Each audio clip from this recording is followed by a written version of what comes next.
This time of the year, 7 years ago, I did something that was absolutely crazy, and I quit my day job to fish for a living.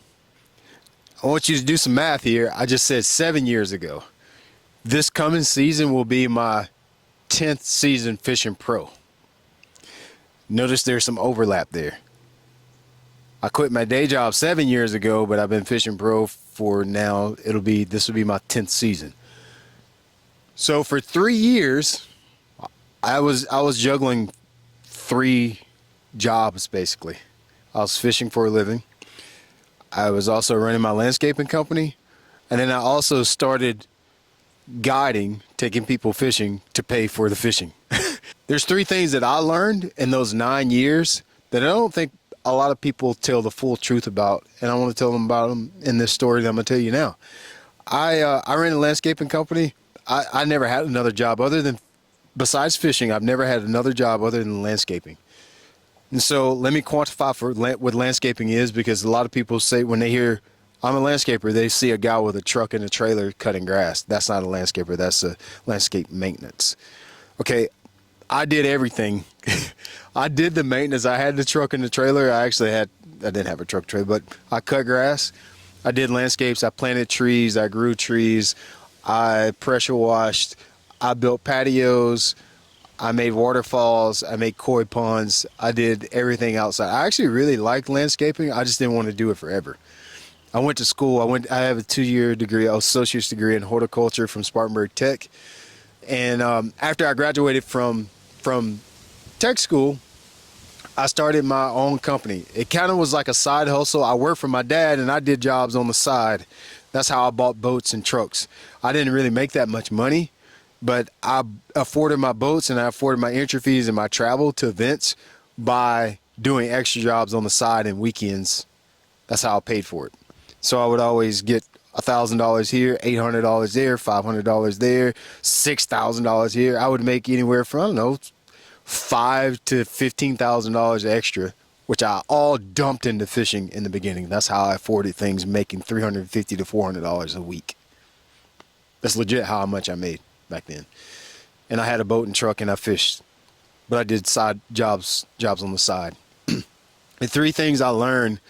Number one thing I learned, you know how people say you can do anything that you want if you put your mind to it? You know, like, I guess that's true. I mean, it's true, but they just don't tell you the rest of it. The rest of it is you can do anything you want to if you put your mind to it, but it could take 15 years. There could be a lot of sacrifices. There could be relationships. There could be marriages. There could be relationships with your kids, parents.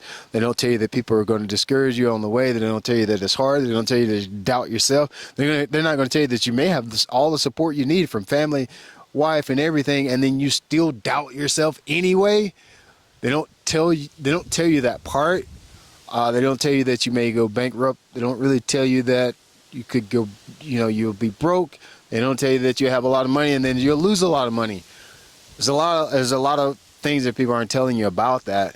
Yeah, you can do a lot of things if you put your money to it, put your mind to it and your money to it and wait for it.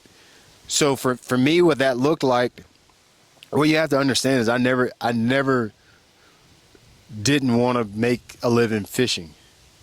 That started, I don't even remember when that started. I always just thought I was supposed to fish. I don't even remember saying, a lot of guys are like, when I was 5 years old, I decided I wanted to fish. I don't even have that story. I just thought, well, that's what I'm going to do. From the time I was like Brooks's age, my middle son's age, 4 or 5, I guess. I don't know. I don't even remember. But that didn't happen for me that way. That's not how it worked for me. It took me, after I graduated, I want to say I was 33 before I got a shot at it. Not before I made it, but before I had a shot at it. So it took me a long time. There was a lot of failing. A lot of it was mindset issues on my part that I just didn't know any better. Now looking back, I didn't realize I was doing pretty much everything, most things right. There's some things that I did wrong. But the biggest thing was that mistake I made was comparing myself to others. I grew up in a weird time where younger anglers were starting to get good really fast. Those anglers in the 20s, 20 to 25. I grew up in a circle of people where 20 to 25-year-olds were making it, and they were getting out of here, and they were fishing the Elite Series, and they were fishing the FLW Tour, and I couldn't do it because I didn't have the money and the resources to do that. And so it was hard for me to not compare myself to other people and compare my success to other people. And let me tell you, the circle around you will do it for you, so you can't do it. If you're trying to make a living fishing, the people closest to you are going to be the hardest on you. It could be family too, but a lot of times it's just your local fishing circle. The third thing that I learned, and what I'm about to say this time is going to blow a lot of people's wigs off because the ongoing narrative is the exact opposite of what I'm about to say, is you can actually make a really good living fishing. Most professional tournament leagues have about 6 to 9 tournaments a year, depending on which league you fish. And if you qualify for championships and extracurricular tournaments, whatever you call that. Probably no pros fishing more than 9 that they have to fish in that league. Most of us are going a week for each tournament. So let's just say you're fishing 10 tournaments. Go to the extreme. 10 tournaments a year, a week for each tournament, 70 days. And then let's say you have to work a couple events. I don't know many people that are working more than about 10 to 14 days in media, working for sponsors or working shows. Another 10 to 14 days. That's 80-something days. I don't know anybody in any sport that does anything at all that makes a living doing anything 80 days in a year. I saw that early on. Like, I was doing the math when I was like, well, there's no way you're going to... There's very few people that make a living off tournament winnings, so we know that. So I've always wondered, like, what do people do the rest of the time when they're not tournament fishing? I saw that, and all along, I had it in my mind that I wanted to be like a guide in between tournaments. So that's what I did when I started fishing for a living in 2016. When I started fishing pro in 2016, remember I told you I juggled 3 jobs? I fished the FLW Tour in 2016. I started guiding in 2016. And I was still trying to figure out how to run my landscaping company in 2016. That was hard, y'all. Sometimes I would go and get my guys started. I'd tell the people, oh, well, it's too cold or the bite is late. And I'd be at the lake by 10 o'clock.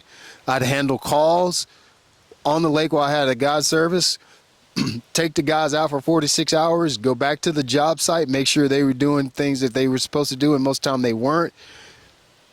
It was hard. And then I would have to get ready for tournaments. And then somehow, at the time, I only had 1 kid, so we didn't have practices and stuff like I do now. There's no way I'd be able to do that now. That was really hard, and I'd do it all over again. So I think my kids are better off now because of it. I wouldn't have any of the things that I have now had I not taken those 2 to 3 years to the grindstone doing that. But because of that, I saw that you're not going to make a living. I don't know how anybody does it. It's impossible. It's impossible for most of us normal people to make a living with tournament winnings.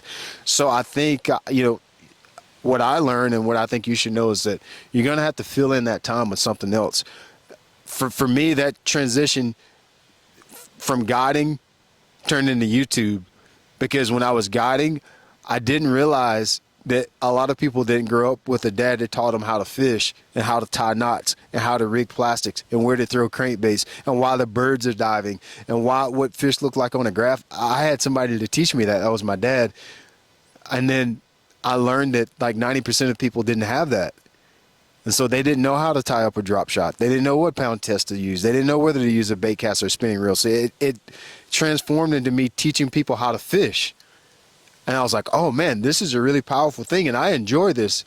And so then my purpose became showing people how to fish. So then I started doing YouTube, and the basis of my YouTube was all educational because I'd enjoyed sharing the information and things I learned with other people, and people were willing to pay me to do that.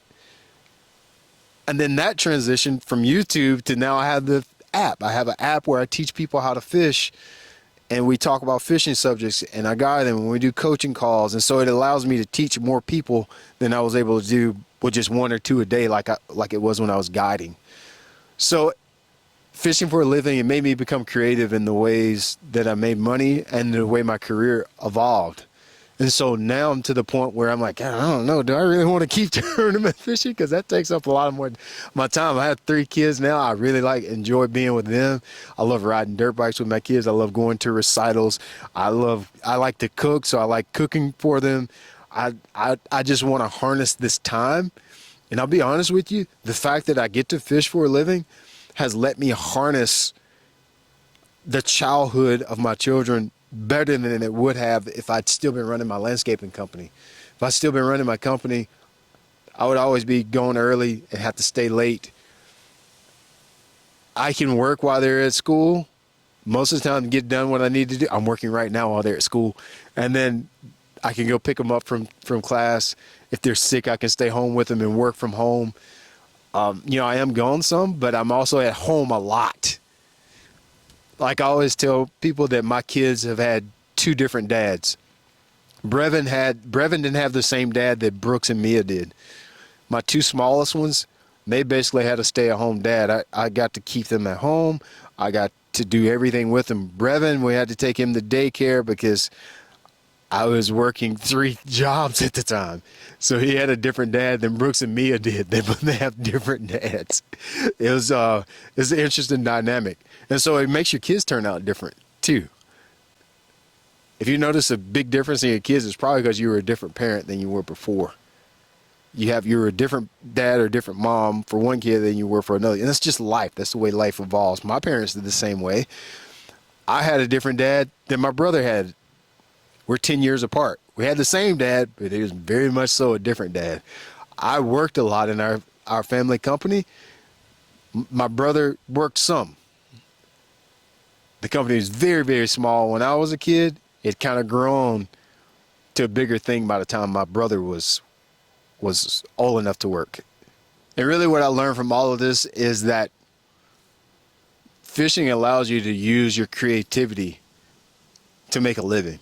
There's no one way or the right way to do this. There's all different types of ways to make this thing work. And the third thing that I would say I learned in 7 years of fishing for a living, after I quit my job, is that catching fish solves 90% of your problems when you're a fisherman. But catching fish changes everything. You can watch that when people start to retire, or people start to whine or complain. You can almost, without a doubt, go and look and see. The people that are catching fish don't give a flying flip what they're doing with forward-facing sonar, the rules, the off limits, where are we going. They do not care. You know who cares the most? There's 2 groups of people that care the most about what's going on in professional fishing. The people that's not in professional fishing and the people that are not catching any fish. Those are the people that care the most. Catching fish solves a lot of problems. And quite honestly, it's the hardest thing about fishing for a living is catching fish. You go to so many places that you never know. You have so much pressure on you to catch fish. You have to enjoy pressure. You have to enjoy being under the gun if you're going to fish for a living. It's kind of hard. It's kind of hard, honestly. It really is. But the thing about it is that I've learned in the 9 years of doing this, as hard as catching fish consistently, as hard as that is, it's always very simple. It's never complicated. It's almost so simple when it comes to tournament fishing on the pro level that it's almost insulting. I've learned that they make it sound really complicated when you watch YouTube and you see vlogs. And every time I talk to people, I'm like, dude, I could do that. I've used that bait. I've fished that. I've fished that bank. I've been in that creek. I've done all those things. Why didn't I catch him? Most of the time because it's a mental strategy that's behind everybody's simple technique. The techniques become more simple. The mental strategies become more complex. The lures become more simple, but yet the awareness of what's going on around them becomes very complex and deep on the pro level. The mentality is very complex and deep. And so if I could encourage anybody that's looking to do this for a living, I would focus more on that. I focused too much on mechanics when I was younger. I focused too much on lures and techniques. It's very simple. It's soft plastics and hard baits. It's Texas rigs and crankbaits. It ain't complicated. It's jig heads and top waters. Those are the things I've learned in 9 years of fishing pro. And 7 years of doing it exclusively. I cannot believe to this day I quit my day job to do this, and I'm still making it.